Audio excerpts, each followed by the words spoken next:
UP के एक गांव की सच्ची कहानी सुनकर आपके भी रोंगटे खड़े हो जाएंगे। जहां 10 साल की बच्ची को भी नहीं छोड़ा जाता। मर्द, औरत, बच्चे कोई भी हो या फिर उनकी कोई भी उम्र हो, उसके साथ कैसे हवसपरस्त मर्द जुल्म करते हैं। वो अपनी प्यास बुझाने के लिए वो बच्चों तक को नहीं छोड़ते हैं। मेरी 10 साल की बेटी का पेट फूलने लग गया था और मैं ये देखकर डर गई थी कि पता नहीं ये क्या हो रहा है। मेरी बहू कहने लगी, माँ जी इसका चेकअप करवाते हैं। और मैं दिल ही दिल में ऊपर वाले से प्रार्थना कर रही थी कि भगवान कुछ ऐसा न करना जिससे हम सब पर पहाड़ टूट जाए। मैं और बहू डॉक्टर के पास गए तो डॉक्टर ने देखते ही बोल दिया कि आपकी बच्ची प्रेग्नेंट है और इसे तकरीबन 5 महीने हो चुके हैं। ये सुनते ही मेरा दिल कांप गया। चांदनी को देखा तो उसके चेहरे पर कुछ ऐसे भाव नहीं दिख रहे थे कि जिसे देखकर लगता कि उसने किसी के साथ गलत काम किया है। बेटी को मैं अब सबसे छुपा कर रखती थी, क्योंकि अगर किसी को भी पता चल जाता, अगर उसे कोई भी देख लेता, तो हम सब का जीना मुश्किल हो जाता। मैंने अपने बहू को भी कहा था कि ये बात वो अपने पति को ना बताए। जल्द ही इसका कोई ना कोई हल निकाल लेंगे, क्योंकि इस तरह तो गुजारा नहीं हो सकता। मेरी बहू मेरी बात समझ चुकी थी। उसने मुझसे वादा किया कि वो चांदनी की ये बात किसी को नहीं बताएगी। मुझे अपनी बच्ची के लिए हर वक्त डर सा लगा रहता था। एक दिन मैंने अपनी बेटी को स्टोर रूम में सुला दिया और खुद उसके कमरे में सो गई, ताकि पता तो चले कि कमरे में कौन आता है या फिर किसी ने बाहर से ही। मुझे उसके बिस्तर पर पड़े कुछ ही वक्त गुजरा था कि कदमों की आहट सुनकर मैं चौंक गई। मेरा नाम शीला है और मेरी उम्र 22 साल। जब मैं ब्याह कर ससुराल आ गई थी, मेरे 2 बच्चे थे। पहला बच्चा तो ऊपर वाले ने शादी के फौरन बाद ही दे दिया, जो कि लड़का था। मगर मुझे बेटी की बहुत शौक था कि ऊपर वाला करे कि मेरी बेटी हो, मैं भी उसके नाक नखरे उठाऊं, उससे बातें करूं। मगर मेरी बेटी नहीं थी। मेरे पतिदेव कई बार मुझे बोल चुके थे कि ये तो ऊपर वाले की देन है, तुम परेशान क्यों होती हो। अगर हमारे नसीब में बेटी का प्यार हुआ तो बेटी मिल जाएगी, वरना जो ऊपर वाले को मंजूर हो। तुम हर वक्त रोती ना रहा करो। हर काम में कोई ना कोई फायदा छुपा होता है। हो सकता है इसी में कोई बेहतरी हो। ऊपर वाले के फैसले पर यकीन रखना सीखो। मैं जब कभी भी बेटी का नाम लेती तो मेरे पति इसी तरह मुझे समझाते थे। मैंने दूसरी औलाद के लिए बहुत मिन्नतें मुरादें मांगी थी। ऊपर वाले ने मेरी मुराद सुन ली थी और मैं प्रेग्नेंट हो गई। इस वक्त मेरा बेटा 15 साल का था। पहली औलाद का इतना बड़ा होने के बावजूद दूसरी औलाद की खुशखबरी सुनना थोड़ा अजीब था, मगर मैं खुश थी। मेरी बेटी की अब बहन होगी। 9 महीने मेरे बहुत मुश्किल से गुजरे थे। अभी मेरा दूसरा ही महीना था कि घर में आग लग गई, तो कभी मेरे पति का एक्सीडेंट हो गया। इस तरह पूरे 9 के 9 महीने में कोई ना कोई अपशगुन होते रहे। लोगों ने मेरे होने वाले बच्चे को बहुत से गलत नामों से पुकारना शुरू कर दिया था। मुझे अपने ईश्वर पर पूरा यकीन था कि यह सब तो नसीब का खेल है, वरना इस तरह कुछ नहीं होता और ना ही कोई बच्चा या इंसान अपशगुन होता है, क्योंकि गांव के लोगों ने वही पुरानी रस्मों रिवाज और वही सोच पाई जाती है, इसलिए उनको यह सब लगता था। मेरे 9 महीने पूरे हो चुके थे। डिलीवरी के वक्त करीब था। डॉक्टर ने मेरे पति को हौसला दिया और ऑपरेशन थिएटर में आ गए। वह वक्त मेरे पति पर कयामत जैसा था। ऊपर वाले ने उनकी प्रार्थना सुन ली थी और चांद जैसी बेटी मेरी गोद में हरी हो गई थी। अब मुझे होश आया और मेरे पति ने मुझे ये खुशखबरी सुनाई तो मेरे पाँव जमीन पर नहीं टिक रहे थे। मैं बहुत खुश थी कि ऊपर वाले ने मुझे एक बेटी का सुख दिया है। मैंने अपने बेटी का नाम चांदनी रखा। सभी मेरे नाम रखने पर हैरान थे कि ये कैसा नाम है, मगर मुझे अपनी बेटी चांद का टुकड़ा लगती थी, इसलिए मैंने उसका नाम चांदनी रख दिया। मेरा बेटा मयंक अपनी बहन का बहुत ख्याल रखता था, मगर जब भी वो स्कूल से आता तो अक्सर गुमसुम रहता था। मैंने कई बार उससे पूछा कि बेटा बात क्या है, तो उसने कहा कि स्कूल के बच्चे उसे चिढ़ाते हैं कि तुम 15 साल के हो चुके हो और तुम्हारी माँ और बाप ने अब बेटी पैदा की है। हम अक्सर बच्चों को ऐसी बातों पर बहुत मारते हैं या फिर डांट कर चुप करवा देते हैं, मगर बच्चे सभी समझते हैं। हमारा जमाना था और आजकल के बच्चे खुद के मसले इतने हैं कि वो अक्सर डिप्रेशन का शिकार रहते हैं। जब मयंक ने मुझे ये बात बताई तो एक पल को मैं कांप गई थी, क्योंकि अपने बेटे को बताने के लिए मेरे पास कुछ नहीं था। फिर कुछ सोचकर मैं उसके पास बैठ गई और मैंने उसे बताया कि बेटा, ये तो ऊपर वाले की देन है और तुम्हें खुश होना चाहिए कि तुम्हारी बहन आई है, जिससे तुम हर दुख सुख बांट सकते हो। जब वो बड़ी होगी, मैंने उसे समझाया कि मयंक, अगर कल को तुम्हारे बाबा और मैं इस दुनिया में नहीं रहे, तुम अकेले होंगे, तुम्हें कोई परेशानी होगी, तो क्या तुम लोगों से बांटते फिरोगे? तो उसने कहा, नहीं माँ। तो मैंने उसे और समझाया कि बेटा, तब ये बात अपनी बहन से कह सकते हो, वो किसी को नहीं बताएगी और वो तुम्हारा ख्याल रखेगी जैसे मैं रखती हूँ। बहनों के लिए भाई बहुत प्यारे होते हैं। मेरी बात मयंक को समझ आ चुकी थी। चांदनी से हम सब बहुत प्यार करते थे। वो दिन ब दिन बहुत खूबसूरत होती जा रही थी। यूँ लगता जैसे चांद जमीन पर उतर आया हो। मैं रोज उसकी नज़र उतारती थी। एक बार चांदनी 7 साल की थी कि उसे बुखार हो गया। हमने गांव और आसपास के सभी शहर छान मारे, डॉक्टर से इलाज करवाते रहे, मगर उसे आराम ना हुआ। तंग आकर गांव में एक माई थी जिसका नाम बहुत सुन रखा था। वो बच्चों पर कुछ मंत्र पढ़कर फूंक मारती थी। मैं चांदनी को लेकर वहां गई तो माई मेरे बच्चों को देखते ही कहने लगी कि बेटी, इसका चेहरा छुपा कर रखा करो, किसी दिन तुम्हारी ये बच्ची किसी अपने के हाथों तबाह हो जाएगी। छोटी उम्र में ये तुम्हारा मुंह काला कर देगी। मेरे पति उस वक्त साथ थे। वो चांदनी और मुझे लेकर फौरन घर आ गए। वो मुझे खूब डांटा कि मैं ये कैसे कैसे लोगों के पास उनकी बेटी को लेकर जा रही हूँ। उस माँ की बात सुनकर मैं डर चुकी थी। मुझे अपने बच्ची के नसीब में डर लगने लगा था। उसके स्कूल जाने और पढ़ने के दिन थे। उस माई की बात सुनकर मैंने इसे स्कूल भी न जाने दिया और बैठा लिया। मेरे पति ने इस बात पर खूब शोर मचाया, मगर मैं अपनी बात से 1 इंच तक ना हिला। चांदनी अब समझदार हो चुकी थी। उसकी उम्र 9 साल थी। वो अक्सर घर से बाहर खेलने के लिए जाती और घंटों आकर रोती कि बाहर बच्चे उसका मजाक उड़ाते हैं कि वो अनपढ़ है। मैं अपनी बच्ची का दुख समझती थी, मगर एक माँ होने के नाते मैं क्या कर सकती थी। मयंक ने भी बहुत जिद की थी कि मैं गलती कर रही हूँ। वो अपनी बहन को खुद ही स्कूल छोड़कर आया करेगा, लेकिन लेकर भी आएगा, लेकिन मगर अनुमति ना दी और लेकर भी आया करेगा, मगर मैंने अनुमति ना दी। मयंक 24 साल का हो चुका था। बेटा जवान हो चुका था। उसने बीए तक पढ़ाई कर ली थी और शहर के सबसे बड़े किसी ऑफिस में काम करता था। कई बार उसके रिश्ते घर आ चुके थे, मगर वो मुझे अभी भी छोटा सा मयंक ही लगता था। कई बार मुझे रिश्तेदारों में से लोगों ने कहा कि बेटे की शादी जल्दी कर लो, वरना ऐसा ना हो कि वो बगैर बताए शहर में छुपकर शादी कर ले। ये बात सुनकर मैं डर गई थी। मैंने बेटे की शादी के लिए रिश्ते देखना शुरू कर दिए और जब मयंक को पता चला तो मयंक ने कहा कि माँ, आप जहाँ कहेंगी मैं शादी कर लूँगा। मेरे पति की तबीयत भी खराब रहने लगी थी। उन्होंने बेटे के रिश्ते पास के गांव में ही तय कर दिया। लड़की पढ़ी लिखी नहीं थी। मैंने जब मना की तो मेरे पति ने कहा कि मैं जवान दे चुका हूँ और लड़की अच्छी है, हमारी सेवा करेगी और मयंक को भी खुश रखेगी। तुम्हें किस बात का डर है? चांदनी भाई की शादी का सुनकर बहुत खुश हो गई थी।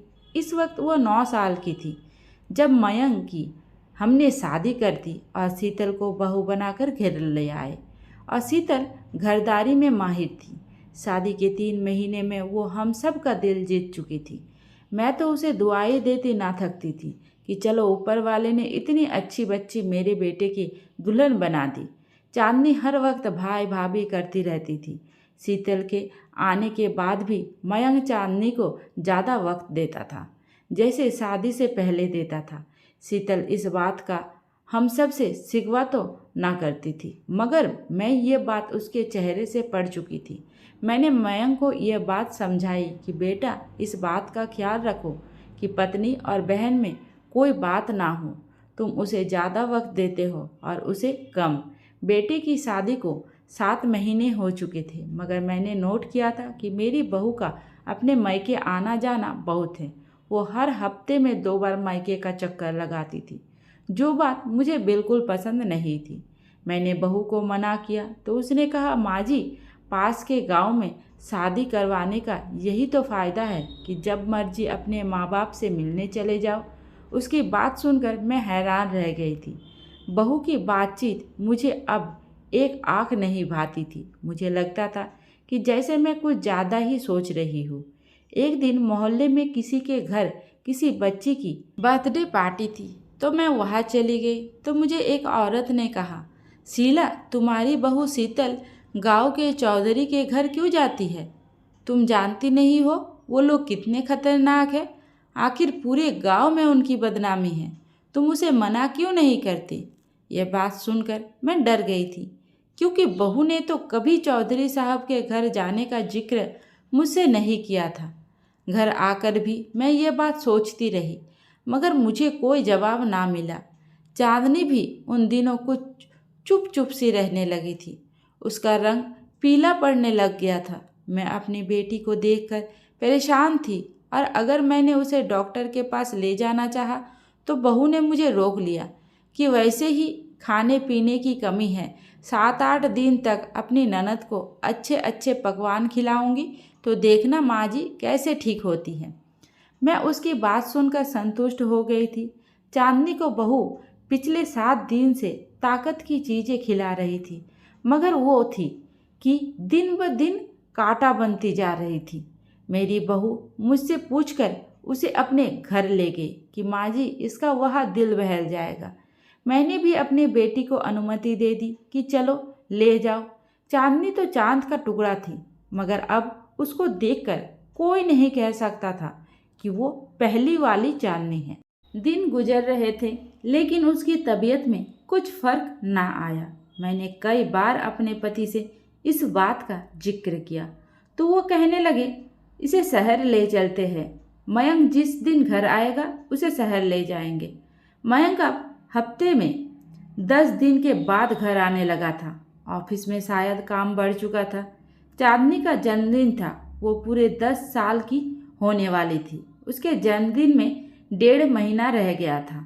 मैं और मेरे पति बहुत खुश थे, मगर चांदनी पहले की तरह अपने जन्मदिन का सुनकर खुश नहीं हुई थी। वो हर वक्त एक ही तरफ घूमती रहती थी। कुछ भी बात करते तो खोए खोए दिमाग से काम लेती थी। कई बार मैंने देखा कि मेरी बहू उसे स्टोर रूम में ले जाती है और काफ़ी देर बाद वहाँ से निकलती है। एक दिन जब मैंने बहू से पूछा तो कहने लगी कि माँ, मैं तो इसका ध्यान बटाने के लिए इसे पुरानी चीज़ें दिखाती हूँ। मेरा दिल हर वक्त घबराता रहता था। चांदनी का पेट बड़ा होता जा रहा था। देखने वाले को लगता जैसे वो प्रेग्नेंट हो चुकी है और उसे 7वां 8वां महीना लगा है। चांदनी का फूला पेट देखकर मैं डर गई। मैंने अपने बहू से कहा कि तुम चांदनी को अक्सर अपने घर ले जाती हो, वह कुछ हुआ है क्या? तो उसने मुझे कहा, आप मुझ पर इल्ज़ाम लगा रही है। जब से मैं इस घर में आई हूँ उसे अपनी बहन समझाया है। मैंने ये बात उसे कहीं भी बताने से मना किया था। जब मैं चांदनी से कुछ पूछती वो बस एक तरफ देखती रहती थी, कोई जवाब ही ना देती थी। अगर ये बात घर बाहर चली जाती तो न जाने पूरे गांव में हमारी इज्जत की कैसे धज्जियाँ उड़ती। मेरे पति तो मुझे जिंदा ही जमीन में गाड़ देते कि मेरी लापरवाही की वजह से यह सब कुछ हुआ है। और मैं और बहू उसे रात के समय छुपाकर उसे डॉक्टर के पास लेकर गई, तो उसे डॉक्टर ने देखते ही ऐसा राज खोल दिया कि मैं तो वही ढेर हो गई। उसने देखते ही मुझे बोल दिया कि आपकी बेटी प्रेग्नेंट है और 1 आधे महीने में बच्चा आने वाला है। मैं ये बात सुनकर हैरानी में आ चुकी थी। मैंने डॉक्टर से कहा कि आप एक बार टेस्ट तो कर लो, तो वो गुस्सा हो गई। क्या आपको मेरी बात पर यकीन नहीं है? क्या डॉक्टर आप है या मैं हूँ? मैंने कहा नहीं, आपकी बच्ची प्रेग्नेंट है, पहले ध्यान नहीं देते। जब औलाद ऐसे चांद चढ़ाती है तो डॉक्टर को झूठा कहते हैं। डॉक्टर ये बात कहकर चली गई। मैं वही सर पकड़कर बैठ गई। चांदनी को मैं और बहू घर ले आए। उसके बाद वो ज़्यादातर कमरे में ही रहती थी। मयंक उसके बारे में अब भी पूछता था तो मैं झूठ बोल देती और अपने पति से भी कहती कि वो अपनी मौसी की तरफ रहने गई है, कुछ दिन तक लौट आएगी। मेरी बहू बहुत खुश थी क्योंकि मयंक उसे शहर लेकर जाने वाला था। उसने मुझे कहा कि अब ऐसे मेरा गुजारा नहीं होता। शीतल को मैं लेकर शहर चला जाऊंगा, कुछ दिन बाद आपसे मिलने आता रहूंगा। मैं तो रो रही थी कि बेटा पत्नी को लेकर अलग हो जाएगा। चांदनी मेरी इतनी खूबसूरत बच्ची को पता नहीं किसकी नज़र लग गई है। इतनी छोटी सी उम्र में प्रेग्नेंट हो गई। मैंने कई बार चांदनी से पूछा, मगर वो खोए खोए से दिमाग से सब सुनती रहती थी। मैं बहुत परेशान थी। उसी दिन मैं सोने के लिए लेटी तो झट से मुझे वो माँ याद आ गई जिसने चांदनी को बुखार से आराम हुआ था, जिसने कहा था कि वो अपनी बेटी को छिपा कर रखे, वरना यही औलाद मेरा मुंह काला करेगी।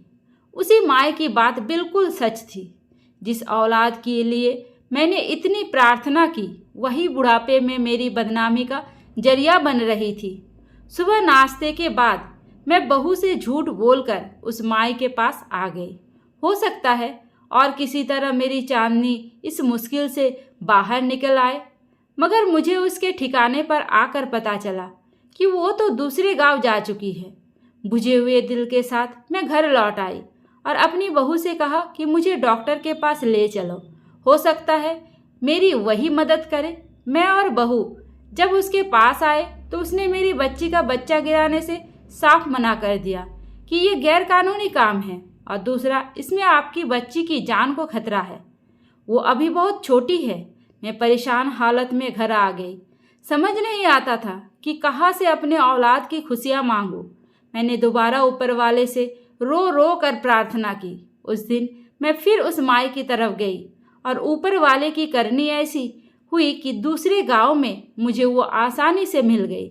जब मैंने उसे सारी बात बताई तो उसने मुझे एक दवा दी और कहा कि यह अपनी बच्ची को पिला और उसके साथ ही बच्ची के बिस्तर पर खुद सो जा। तुझे पता चल जाएगा कि तेरी बच्ची कैसे प्रेग्नेंट हुई। शीला, मैंने कुछ साल पहले तुझे कहा भी था कि बच्ची पर ध्यान रख। तूने मेरी बात नहीं मानी। अब भुगत रही है ना।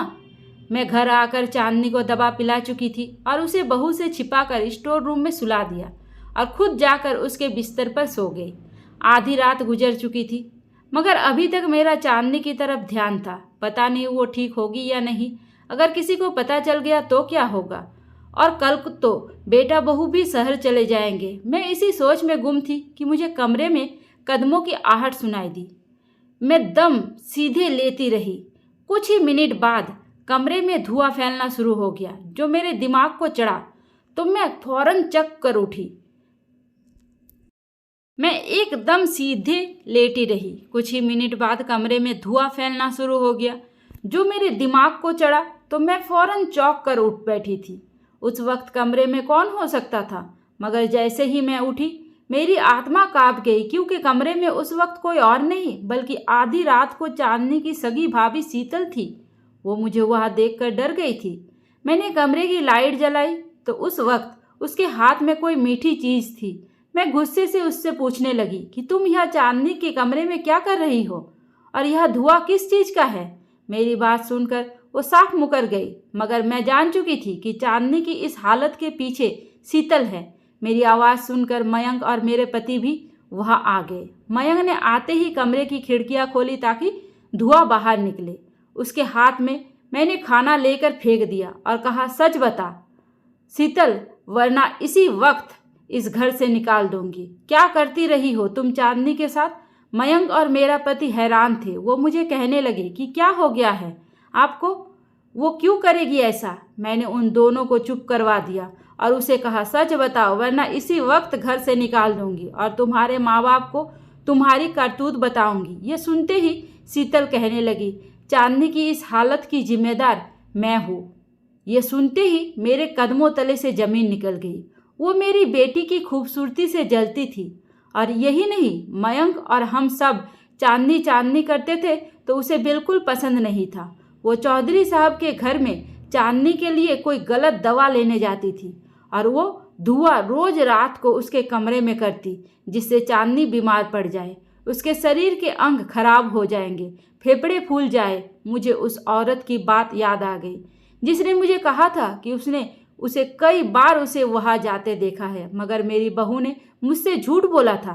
मयंक अपनी पत्नी के मुंह से यह सब सुनकर बहुत गुस्से और गम हालत में था। उसने मुझे चांदनी के बारे में पूछा। मैंने उसे बता दिया कि वो स्टोर रूम है।